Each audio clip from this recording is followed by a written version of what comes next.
do calendário acadêmico.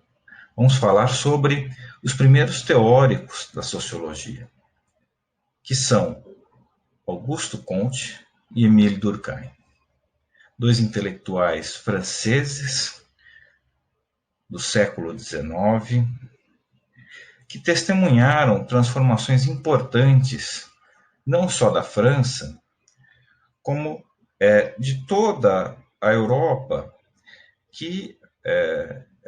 Europa ocidental, que naquele momento estava sendo profundamente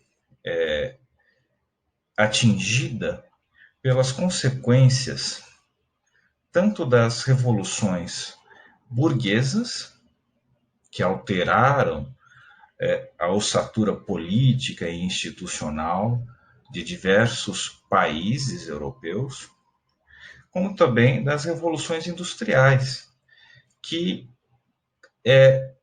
geraram um grande impulso também de transformação nas bases materiais daquelas sociedades, induzindo ou acelerando, melhor dizendo, o processo de consolidação do modo de produção capitalista. Então vamos entender um pouquinho melhor qual o contexto, qual o cenário que dá origem à sociologia. Sociologia é uma ciência que está totalmente ligada, conectada com a modernidade. Com a modernidade, sobretudo a modernidade do século XIX. É importante também nós datarmos este momento da modernidade em que nasce a sociologia. E vamos lá, vamos entender então, contextualmente, que cenário é esse. Tá? O cenário que dá origem à sociologia são as duas grandes revoluções da Europa dos séculos XVIII e do século XIX.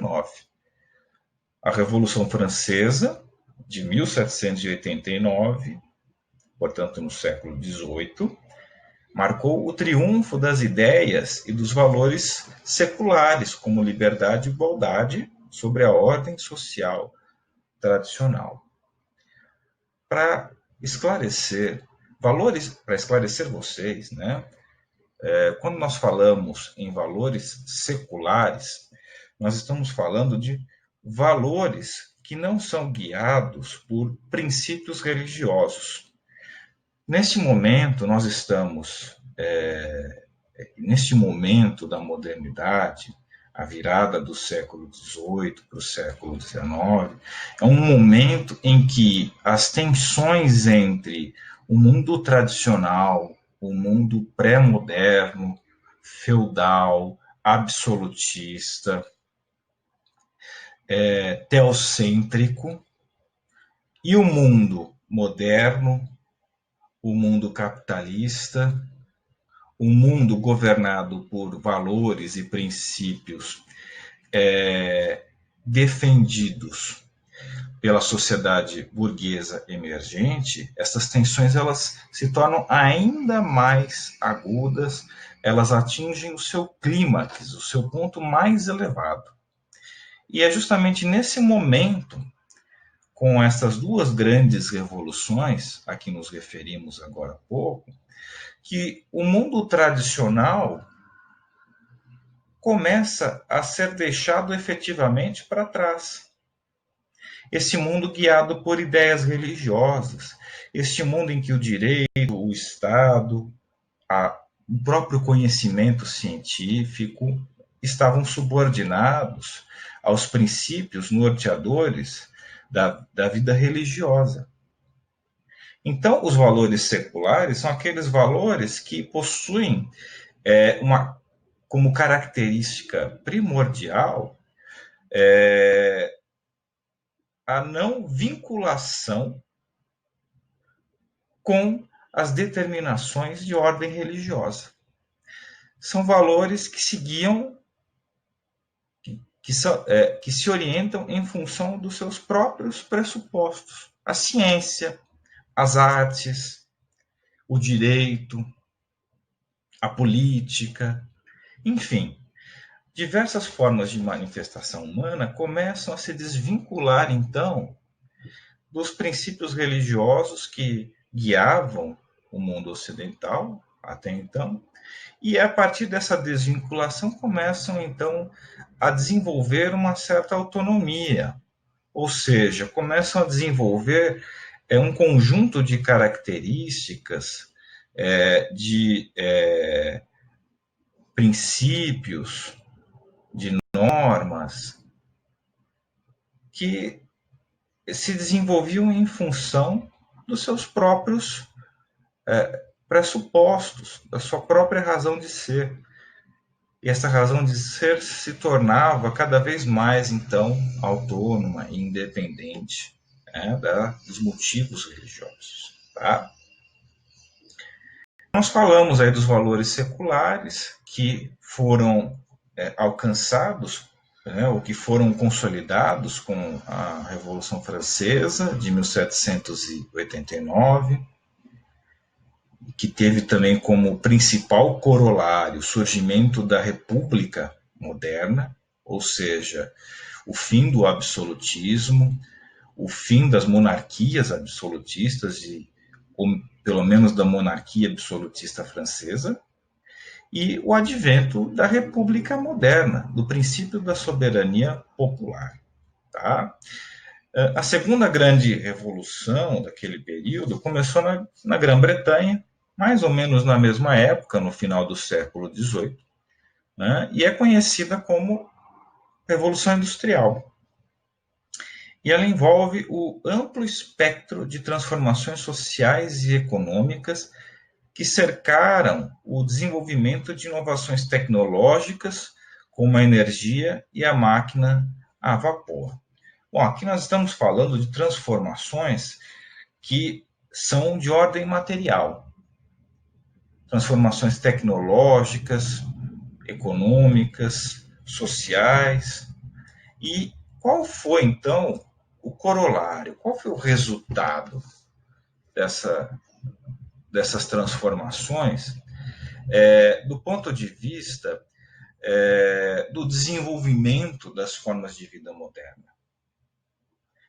Bom, o principal resultado foi justamente a consolidação de um tipo de produção, que é a produção industrial, uma produção em larga escala, que gerou uma enorme migração de camponeses da terra para as fábricas, causando uma rápida expansão das áreas urbanas e introduzindo novas formas de relações sociais, sobretudo novas formas de relações sociais de produção.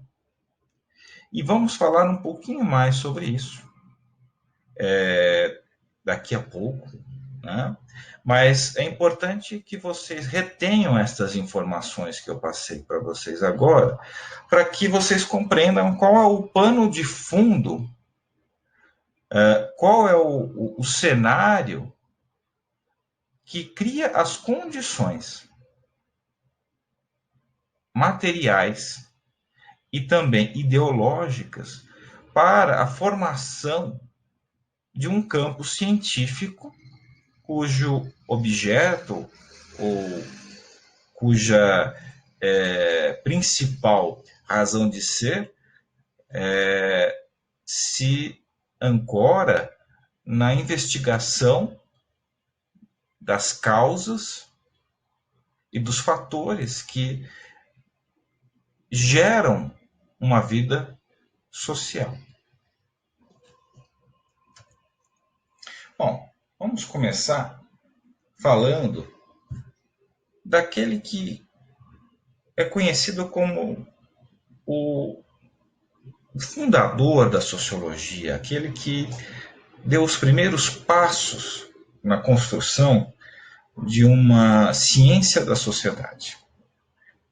Vou falar de Augusto Comte, que nasceu bem no finalzinho do século XVIII, em 1798, e morreu no começo da segunda metade do século XIX, 1857. Então ele viveu exatamente, ele é contemporâneo, né, dessas transformações todas sobre as quais eu falei para vocês agora há pouco. Tá?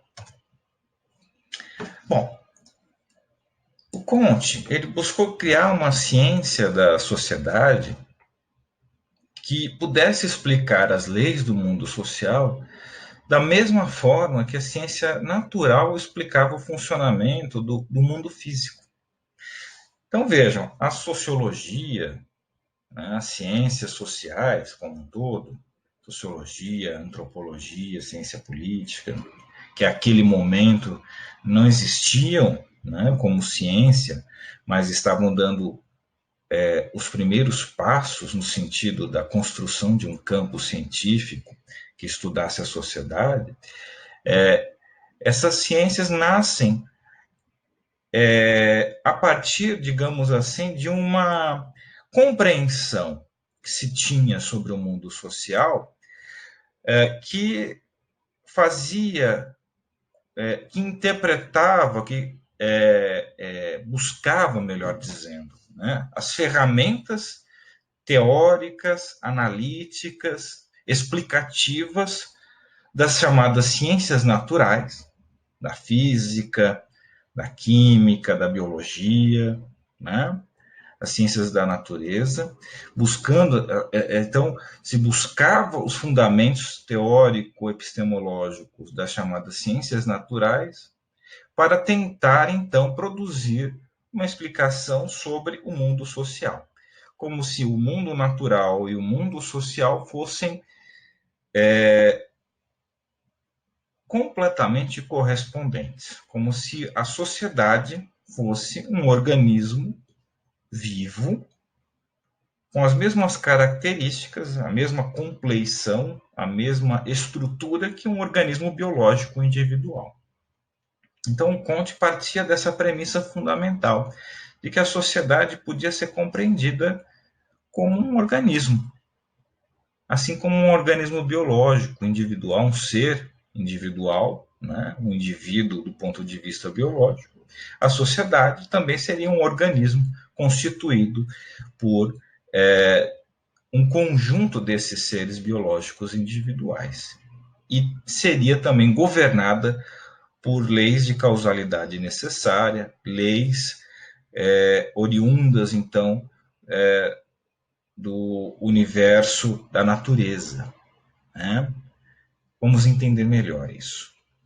Vamos lá. O que o Comte afirmava? Ele afirmava que a sociedade ela se conforma com leis invariáveis, da mesma maneira que o mundo físico. Ou seja, ela possui explicações que são atemporais à sociedade. Elas não são, a sociedade não está submetida a explicações de ordem histórica.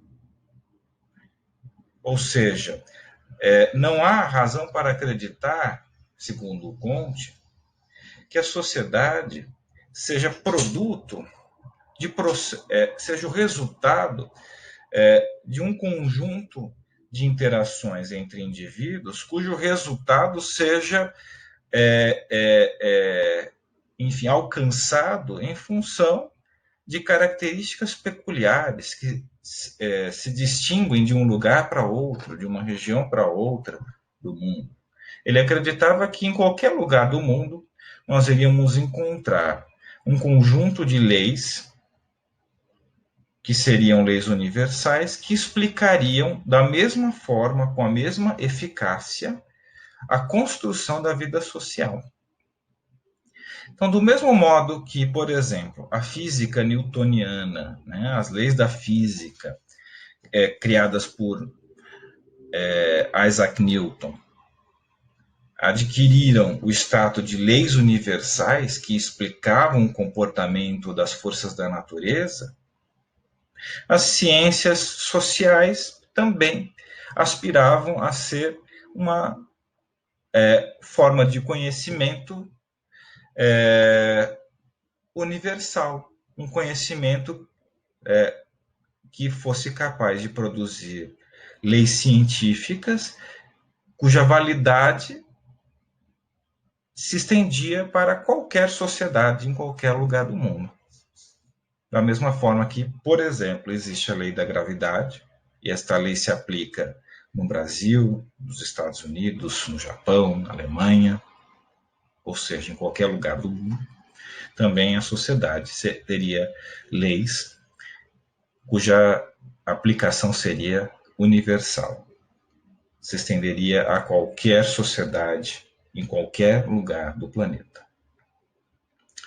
Então, a visão sociológica do Comte foi a da ciência positivista. Vamos entender o que significa a ciência positivista, que, na verdade, é uma concepção de ciência, de conhecimento, que decorre de uma visão de mundo de ordem filosófica. O positivismo, na verdade, é uma corrente de pensamento filosófico que se desdobra também no campo, na construção de um campo científico. Então vamos entender o que essa corrente de pensamento filosófica, chamada positivismo, defendia. Tá? Então vamos lá. E mais especificamente, né, como que esta corrente de pensamento filosófico se desdobrava na construção das ciências sociais. Né? Vamos lá, vamos ler o que está aqui logo abaixo na sequência desse slide. Né? Uma abordagem positivista da sociologia acredita na produção de conhecimento sobre a sociedade baseado em evidências empíricas ou evidências materiais, que é exatamente a mesma coisa que empírica, tiradas a partir da observação, da comparação e da experimentação. Então, olhem só o que os positivistas, né, o pensamento positivista defendia. Que o conhecimento só podia ser alcançado através da obtenção de evidências empíricas, evidências materiais. A observação, a comparação, a experimentação, portanto, o estudo minucioso do comportamento das forças naturais é que nos traria, melhor dizendo, nos traria as condições de formular explicações racionais sobre o mundo. Não seria, portanto, né, através da intuição, através da especulação filosófica, da atividade puramente intelectual, reflexiva, que chegaríamos ao conhecimento, mas através da observação e da busca de evidências que existem na natureza que nos dão condições de compreender que existem certas regularidades, certos comportamentos no mundo natural que possuem uma certa regularidade e uma certa previsibilidade. A partir, então, das conclusões tiradas por força desse conjunto de técnicas de observação e de experimentação, é que nós, então, podemos formular leis científicas. Então, no máximo, as ciências são o papel da ciência, melhor dizendo, para o pensamento positivista, no máximo, o papel da ciência é justamente o de decodificar o que governa a natureza, quais são as forças que existem no mundo natural que produzem uma certa ordem.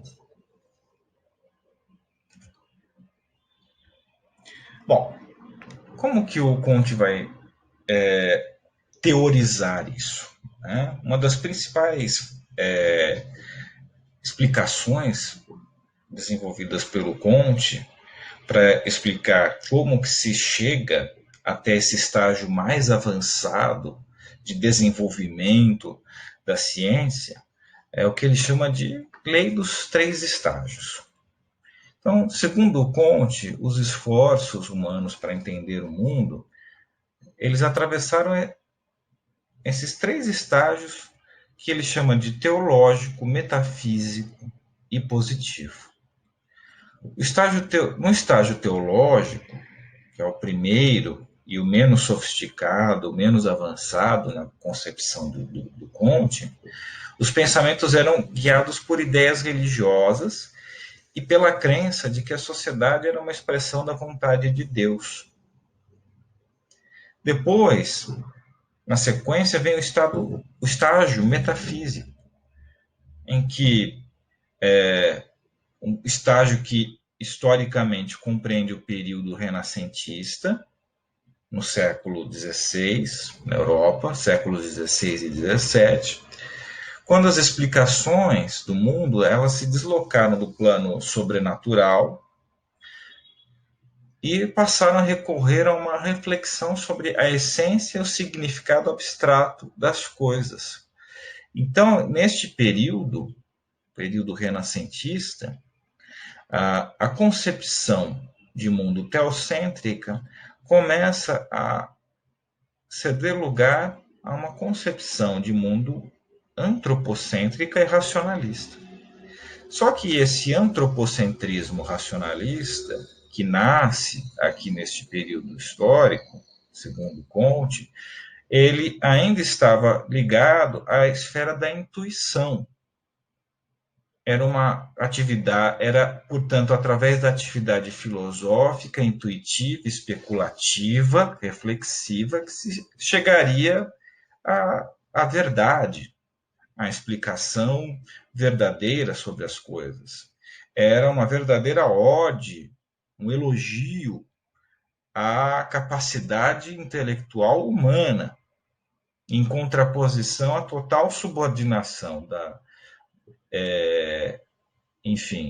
da sociedade e dos homens à vontade soberana de Deus, que existia no período imediatamente anterior, que é o período teológico. E o estágio mais avançado, mais complexo, mais desenvolvido, né, segundo Comte, é o estágio positivo, quando então a capacidade de compreensão do mundo se torna mais apurada, mais sofisticada, e com isso então se consolida a construção de um campo de conhecimento científico. Né? Então, como é que o que caracteriza esse estágio, o estágio positivo? Ele foi introduzido pelas descobertas de Nicolau Copérnico, Galileu Galilei e Isaac Newton, né? E encorajou a aplicação de técnicas científicas no mundo social. Seguindo essa concepção, Comte considerava a sociologia como a última ciência a se desenvolver, seguindo a física, a química e a biologia. Vejam, aqui novamente, né? A homologia ou o emparelhamento que existe entre as características das ciências sociais ou da sociologia, aquele momento, né, que seria a ciência que decorria do desenvolvimento, então, das técnicas científicas desenvolvidas através das ciências naturais. Então, em decorrência do desenvolvimento dessas técnicas, que foram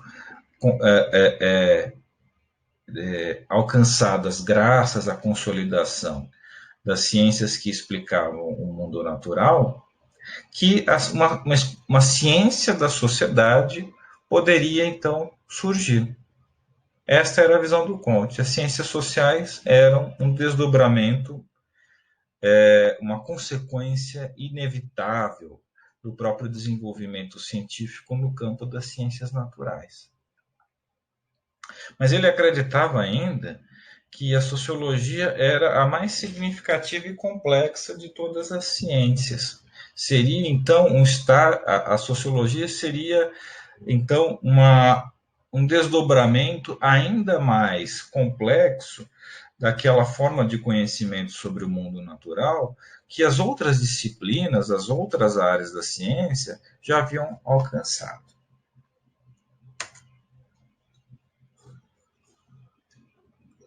E como que o Comte ele entendia, como que ele explicava as transformações materiais que estavam sendo desencadeadas pela industrialização e pela urbanização? Vejam só o que ele dizia. Para o Comte, as desigualdades que iam sendo produzidas pela industrialização colocavam em ameaça a coesão social. A solução, na opinião dele, era a produção de um consenso moral a longo prazo, que ajudaria a regular ou manter unida a sociedade a despeito dos novos padrões de desigualdade.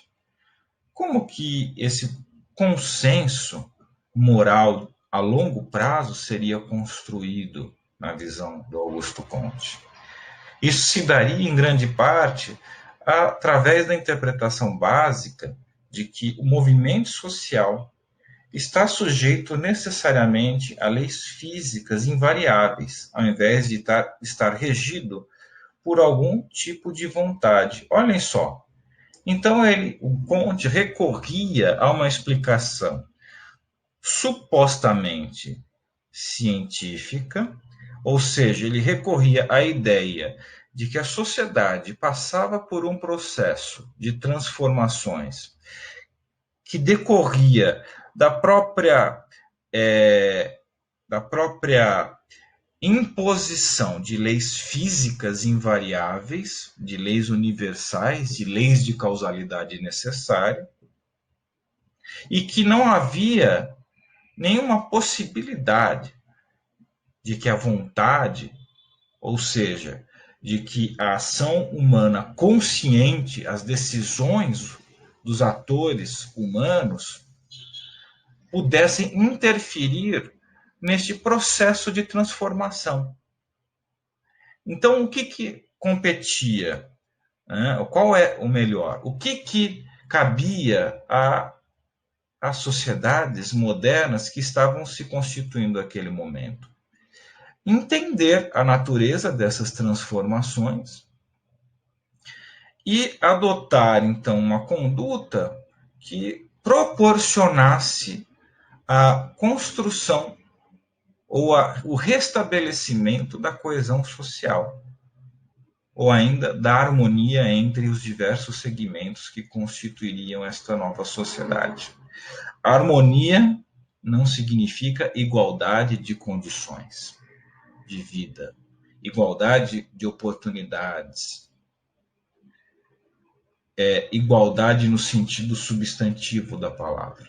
Harmonia significa, para o pensamento de Comte, estabelecer uma regulação, um conjunto de regras que definam, que estabeleçam de que modo, então, esta sociedade nova poderia se manter unida com os seus diversos grupos e seus respectivos papéis, seus respectivos lugares dentro dessa nova sociedade, hierarquicamente estabelecidos, porque havia uma desigualdade que ele reconhecia que era gerada pela industrialização, uma desigualdade social. Mas como garantir que esta desigualdade não produzisse um processo disruptivo, um processo de desorganização da vida social que destruísse por completo a coesão da sociedade? Então ele acreditava que a sociedade poderia sim se manter unida, mesmo que submetida a uma estrutura, a uma forma de vida e de organização social que produzia desigualdades. Então ele dizia, o Comte, que o espírito revolucionário, ou seja, a vontade de transformação, a ação humana consciente e o desejo de enfim, colocar em movimento, de se concretizar uma utopia, um ideal de sociedade pensado ou desejado conscientemente pelas pessoas, tinha que ser controlado através da difusão da ideia de que a sociedade possui uma ordem natural, imutável. Veja, aqui, de certa forma, o Comte se aproxima muito do pensamento do pensamento pré-moderno, do pensamento religioso que organizava a estrutura da sociedade no mundo feudal. Porque ele acreditava que havia uma hierarquia necessariamente dentro da sociedade, que essa hierarquia representava, portanto, a existência de uma ordem social que seria fundamentalmente desigual, desencadeada pela industrialização, mas que esta ordem social desigual decorria de um conjunto de forças que pertenciam à natureza. Ao invés de dizer que estas forças eram guiadas pela vontade de Deus, Comte dizia que essas forças eram guiadas pelas leis da natureza. Então, ele tentava imprimir, né, a sua explicação, o timbre da ciência e da razão. Mas, ao mesmo tempo, ele adotava uma postura fundamentalmente conservadora, ou seja, ele acreditava piamente que o papel fundamental da ciência naquele momento era controlar qualquer tentativa ou evitar que qualquer tentativa de transformação radical da sociedade a partir de ideias revolucionárias. Uma vez que, na visão dele, o capitalismo, a sociedade de classes e a industrialização eram consequências de um processo cujo sentido, um processo social cujo sentido era dado, né, pelas próprias, enfim, pelas próprias condições da vida, enfim, pelo próprio desenvolvimento das forças da natureza, né? Desenvolvimento ou evolução, melhor dizendo, né? Transformação, mudança da vida natural, que incidia também sobre a vida social. Então ele acreditava que essas transformações de ordem natural impactavam o mundo social e elas estavam acima das vontades humanas ou de grupos humanos particulares. Bom, agora vamos, né, falar um pouquinho de Émile Durkheim, que não é exatamente contemporâneo de Augusto Comte. Ele nasce, né, exatamente no mesmo momento em que, enfim, Comte falece, né? Então, no momento em que Durkheim, né, começa a produzir a sua filosofia, o seu pensamento social, né, tudo aquilo que Comte podia ter produzido e elaborado, né, do ponto de vista científico, já havia chegado a seu termo, porque ele morreu, né, exatamente no momento em que nascia Durkheim, mas a despeito de, enfim, a trajetória biográfica de cada um deles não ser coincidente, não serem exatamente contemporâneos, né, não terem coexistido, não terem se conhecido, não terem convivido, né, por conta da diferença de idade, por conta, enfim, né, de o Comte não ter morrido,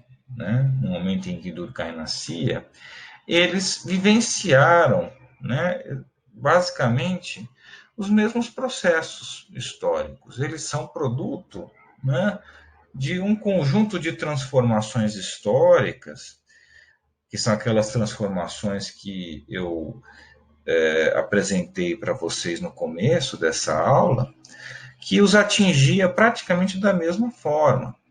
É claro que Durkheim vivenciou um momento ainda mais complexo, com desdobramentos que não foram vividos, obviamente, pelo Comte, mas ainda assim, as grandes questões que atingiam o pensamento de Durkheim eram basicamente as mesmas questões, grandes questões que também se impunham para o Augusto Comte. Por isso que nós podemos dizer, nesse sentido, que eles são contemporâneos.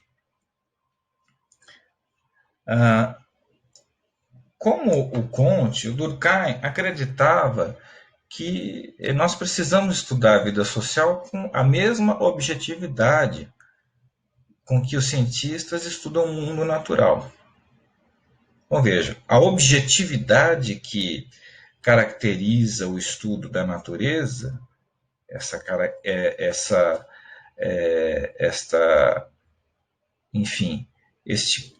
conduta do investigador, do pesquisador do mundo natural, a busca da objetividade de uma explicação que não esteja submetida a opiniões ou a visões de mundo particulares, que não esteja, portanto, maculada, manchada pelo senso comum das opiniões, esta objetividade também precisava fundamentar o trabalho científico das ciências sociais. Um famoso princípio da sociologia durkheimiana era o seguinte: os fatos sociais devem ser compreendidos como coisas. O que ele quer dizer com isso?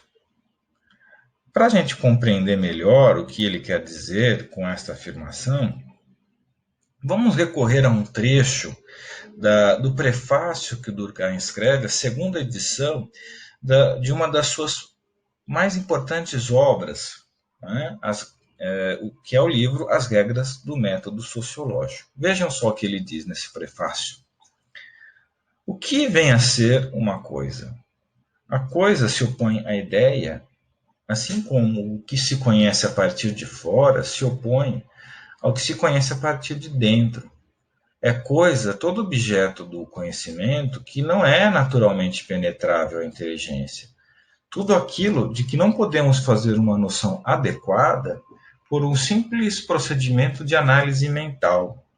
Tudo que o espírito não pode chegar a compreender, a menos que saia de si mesmo por meio de observações e experimentações, passando progressivamente dos caracteres mais exteriores e mais imediatamente acessíveis aos menos visíveis e aos mais profundos. Então vamos lá, vamos entender de uma forma um pouco mais profunda o que o Durkheim está querendo dizer nesta passagem. O que, afinal de contas, ele está querendo afirmar com este princípio fundamental da sua sociologia. Né? Então, antes de entendermos o que são os fatos sociais, e os fatos sociais são um elemento central, são a espinha dorsal da sociologia de Durkheim, nós precisamos entender o que vem a ser, né, ou como ele define esta noção de coisa. E aqui está uma explicação muito importante que Durkheim produz sobre o que consiste, o que constitui o cerne da atividade científica. Né? E não só das ciências sociais, mas da atividade científica como um todo. Né? Então vamos lá. Olhem só. Vamos observar esse trecho aqui, que está indicado pelo cursor aqui.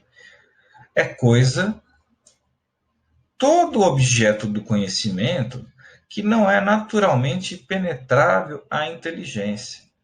Tudo aquilo de que não podemos fazer uma noção adequada por um simples procedimento de análise mental. Tudo que o espírito não pode chegar a compreender a menos que saia de si mesmo, por meio de observações e experimentações, passando progressivamente dos caracteres mais exteriores e mais imediatamente acessíveis aos menos visíveis e aos mais profundos. Vocês não percebem nesse trecho uma reafirmação dos princípios filosóficos do pensamento positivista? Coisa é tudo aquilo sobre o qual nós não temos um conhecimento adequado. A coisa, a gente até intuitivamente, no dia a dia, aplica essa noção de coisa quando tentamos designar um objeto, ou designar um valor, ou designar um fato, ou seja lá o que for, sobre o qual, enfim, não temos todos os elementos disponíveis, os elementos materiais, os elementos, enfim, intelectuais, que nos dão condições de oferecer uma explicação que seja, ao mesmo tempo, verdadeira e coerente sobre aquilo que estamos tentando explicar. A falta de conhecimento sobre um determinado assunto ou sobre um determinado objeto nos torna incapazes de defini-lo. E a incapacidade é o que justamente faz com que nós enxerguemos a sociedade, né? A incapacidade de explicar cientificamente a sociedade é que nos faz, então, oferecer, no máximo, opiniões sobre a sociedade.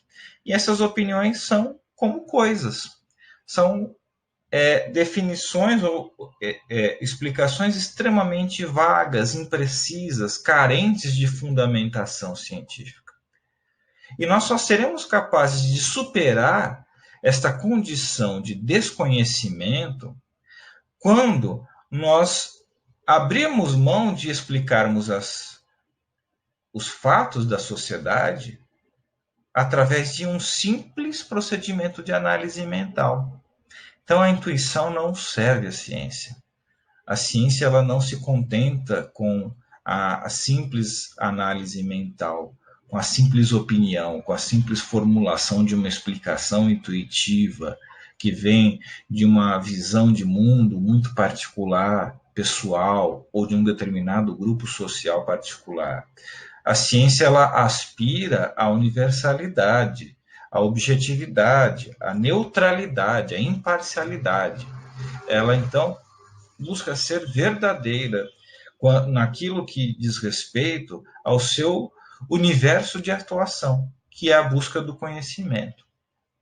Então, as ciências como um todo, e as ciências sociais, a sociologia em particular, só podem existir e adquirir uma característica verdadeiramente científica a partir do momento em que nós, enquanto cientistas, a partir do momento em que nós saímos de nós mesmos. O que significa isso, sair de nós mesmos? Sair do universo da simples opinião. Através do quê? De observações e experimentações. Vejam aqui, novamente, o pensamento positivista se reafirmando. O conhecimento só se dá ao indivíduo ou à humanidade, se quisermos ampliar o escopo, né? O conhecimento científico, ele só é passível de ser chamado ou definido como tal quando progressivamente nós vamos passando dos caracteres mais exteriores e mais imediatamente acessíveis, ou seja, quando nós saímos daquelas explicações mais superficiais, que são aparentes, que são visíveis, que são mais palpáveis, né? E passamos para os caracteres mais profundos, aqueles que dependem de um olhar mais minucioso, aqueles que dependem de uma lupa, ou de um microscópio, ou de um laboratório, ou de um conjunto de ferramentas muito sofisticadas que nos dão a condição de enxergar coisas, elementos de análise que a observação rotineira não nos proporciona. Então, assim como um cientista, por exemplo, um biólogo, vai pesquisar, vamos fazer uma alusão, aqui eu vou abrir um parênteses, vamos pensar no momento que vivemos agora, momento de pandemia.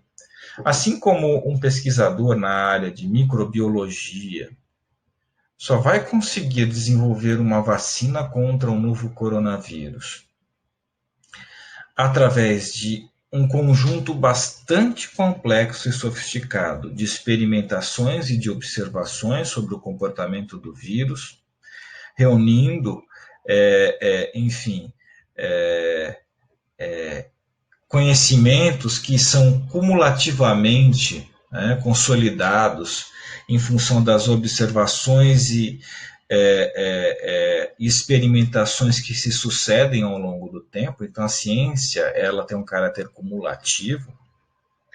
Não existe uma única grande atividade, um único grande trabalho científico que exaure, que faz com que o conhecimento seja atingido na sua totalidade. É o esforço permanente, contínuo, progressivo de observação que nos dá condições de aperfeiçoar o conhecimento que temos sobre algo, que oferece, portanto, a nós a possibilidade de produzirmos um conhecimento que seja válido e verdadeiro sobre o mundo, tanto o mundo natural, no caso, por exemplo, da descoberta de uma vacina, né? Só vamos ter acesso a uma vacina que nos imunize contra o coronavírus quando todas essas observações e quando todos os estudos, os testes clínicos, não é, com pacientes, seja com cobaias ou seja também com seres humanos forem feitos, e depois de um longo processo de observação e recolhimento de dados, né, nós nos certificarmos de que essa vacina é eficaz e não produz efeitos colaterais à saúde humana. Somente depois desse longo processo, que envolve uma série imensa de protocolos, de etapas, né, nós vamos, de fato, ter uma vacina, e essa vacina só vai ser possível porque também tivemos um conhecimento sobre, enfim, a estrutura biológica, a estrutura molecular, a estrutura genética desse vírus e o modo como ele também interage com o nosso organismo, né? Então, veja, um acúmulo imenso de conhecimentos que precederam, né, que foram produzidos previamente à criação de uma grande tecnologia, né, que é a vacina, que nos proporciona a prevenção, a imunização contra esse vírus, né? Somente, então, um imenso, né, processo de acúmulo de conhecimento a partir de evidências materiais é que nos dá a certeza, então, de conseguir uma solução, né, contra esta pandemia. Isso também se aplica à sociedade, a partir desta explicação que o Durkheim está oferecendo neste trecho que eu citei para vocês. Então, progressivamente, a partir de observações e experimentações, vamos acumulando mais e mais informações que vão desfazendo aquela compreensão limitada, circunscrita ao senso comum, que nós possuíamos sobre os fatos da sociedade, sobre os elementos que constituem a vida social. Então, com isso, o Durkheim queria dizer que a vida social ela poderia ser analisada tão rigorosamente como os objetos ou os elementos, os eventos, né, melhor dizendo, da natureza. Então, vamos lá. Para o Durkheim, a principal preocupação intelectual da sociologia é o estudo dos fatos sociais. Então, compreendida a noção de coisa, agora vamos entender qual o significado deste conceito, que é o conceito de fato social. E aí eu vou recorrer a uma charge, a uma tirinha da Mafalda, que é um personagem criado pelo cartunista, por um famoso cartunista argentino, Quino, que ajuda nesta tirinha, né, que é produzida pelo Quino, né, esta situação vivenciada pela Mafalda nos ajuda a compreender o significado, né, desse conceito de fato social. Observem bem o que está acontecendo na sequência, né, das tirinhas. Vejam que as pessoas se entreolham com um certo ar de espanto, também um certo ar de reprovação, de desconfiança. E aí, no terceiro quadrinho, nós percebemos que ao redor, né, dessas pessoas se encontra a Mafalda. E aqui aparece um balão, né, de pensamento e um grande ponto de interrogação. Ela tentando, então, decodificar, entender o que está fazendo com que as pessoas se acumulem ao redor dela. E no último quadrinho, então, aparece, né, a Mafalda, completamente rodeada por uma multidão de pessoas que a olham com reprovação, né? E ela, então, diante desta situação que a intimida, que a constrange, ela pensa o seguinte: quem foi que espalhou que eu não gosto dos Beatles? Né? É lógico, né, que aqui nós temos uma tirinha de humor, isto é uma peça de ficção, não retrata nenhum episódio, né, que tenha acontecido concretamente, mas a partir dessa tirinha e dessa charge de humor, o Quino, né, o criador da Mafalda, está nos passando também uma certa noção do que caracteriza este conceito do Durkheim, de fatos sociais. E vamos lá, vamos entender por quê. Né? De acordo com o sociólogo francês, os fatos sociais são meios de agir, pensar ou sentir que são externos aos indivíduos e têm sua própria realidade fora das vidas e das percepções das pessoas individuais. Outro atributo dos fatos sociais é que eles exercem um poder coercitivo. Coercitivo significa um poder violento sobre os indivíduos. A natureza coercitiva dos fatos sociais, no entanto, não é frequentemente reconhecida pelas pessoas como coercitiva. Os fatos sociais podem forçar a ação humana uma diversidade de maneiras, indo da punição absoluta, no caso de um crime, por exemplo, à rejeição social, no caso de um comportamento inaceitável, ou até mesmo a simples incompreensão, no caso de uso inapropriado da língua. Aí a gente volta, né, com estas definições do conceito de fato social, ou seja, eles podem ser definidos, os fatos sociais, como uma espécie de consciência da sociedade que tem a sua existência independente, sua existência assegurada de forma de forma independente da consciência dos indivíduos. Então, a vida, a existência individual, as nossas consciências individuais, ainda que possuam, obviamente, uma certa autonomia e independência da vida social, da vida coletiva, essa nossa consciência individual, ela é em grande medida também determinada ou condicionada por uma outra forma de existência, né? Ou melhor, uma outra forma de consciência, que é a consciência social, consciência coletiva, os valores que são fundamentalmente sociais e que nós herdamos ou que nós adquirimos praticamente desde o momento em que nós nascemos. E esses valores exercem um poder coercitivo sobre nós, né? Quer dizer, eles são valores exteriores a nós mesmos, são produzidos pela consciência da sociedade ou pela consciência coletiva e exercem sobre nós um poder coercitivo, né? E esse poder coercitivo, muitas vezes, ele nem sequer é percebido por nós.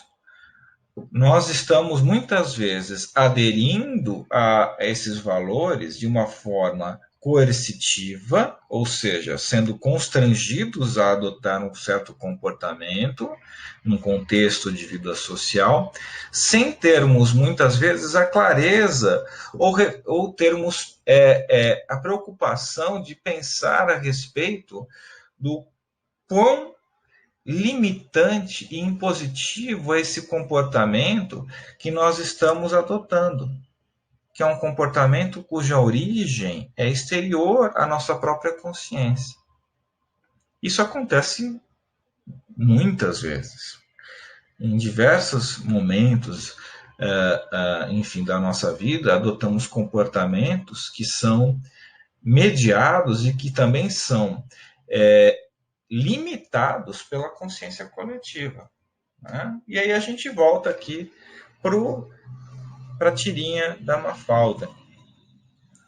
E aqui a gente percebe que ela se sente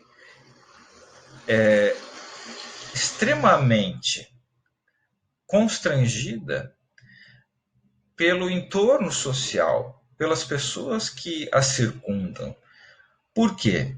Porque ela possui um gosto, né? Um gosto estético ou uma preferência musical que discrepa, que se afasta, né, do gosto médio, ou seja, daqueles hábitos de consumo, né, de consumo cultural que constituem, né, digamos assim, a realidade ou a identidade, melhor dizendo, da grande maioria das pessoas. Então, vejam, aqui a gente percebe com uma certa clareza de que forma os fatos sociais operam. É lógico que aqui, na tirinha, a gente tem uma, digamos assim, forçação de barra. Não vai ser assim que nós vamos perceber ou vamos sentir concretamente, né, uma certa reprovação da sociedade em função dos nossos próprios gostos, né, inclusive gostos musicais. Mas nós percebemos também que nos grupos sociais em que nós construímos e desenvolvemos a nossa vida social, existem certos valores, certas preferências, certos estilos de vida que também vão nos moldando. Os nossos gostos, né? Seja do ponto de vista musical, literário, a nossa maneira de vestir, o nosso vocabulário, né? A nossa, enfim, a forma como nós verbalizamos o nosso pensamento, o nosso sotaque, a nossa, o nosso paladar, né? Ou seja, a maneira como sentimos o gosto das coisas, né? Se sentimos prazer quando comemos alguma coisa, ou se sentimos até mesmo nojo ou repulsa quando ingerimos algum alimento, muito disso depende ou é influenciado diretamente por esse processo de socialização, de inculcação de valores que vêm da sociedade para o indivíduo. E quando um indivíduo inserido neste contexto de vida social, com um conjunto de valores e condutas medianos, né, que são medianamente visualizados na conduta das pessoas, quando tem um indivíduo que se afasta significativamente, né, desse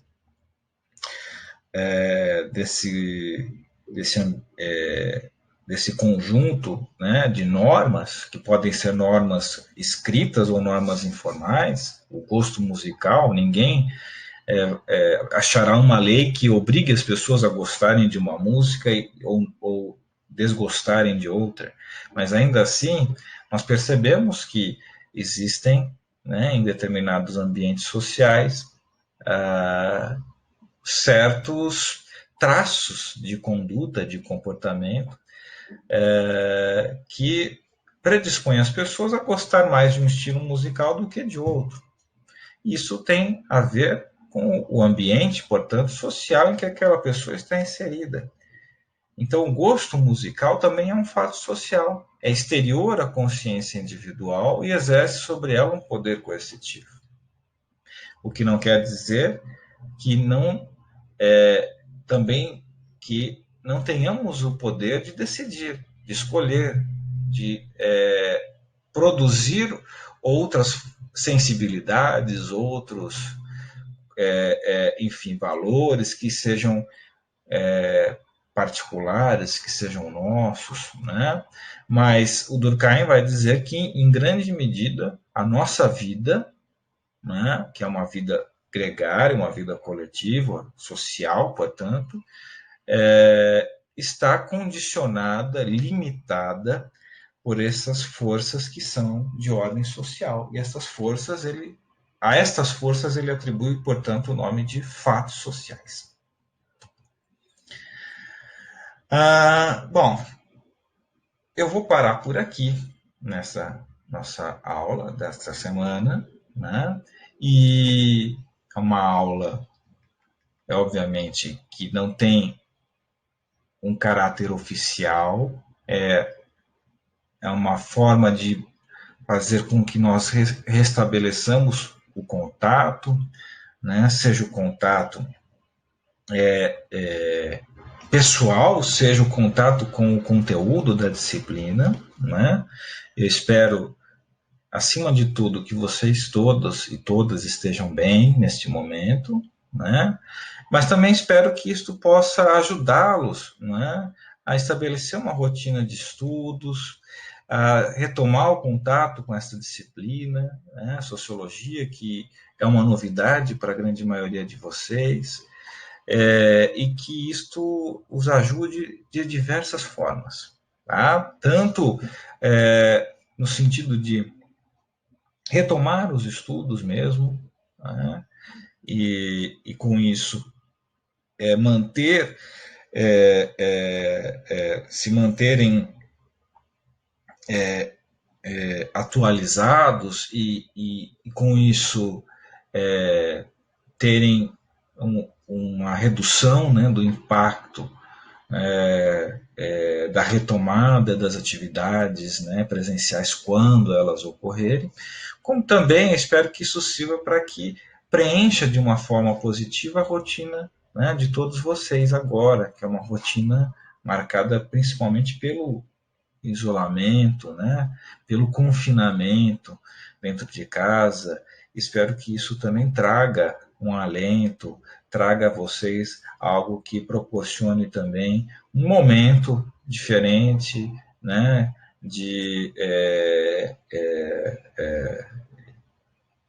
enfim, de construção, né, de uma rotina que possa ser mais dinâmica e que seja positiva também para vocês neste momento. Tudo bem? Um grande abraço para todas e para todos. Saúde, serenidade, cuidem-se e até a nossa próxima conversa. Um grande abraço.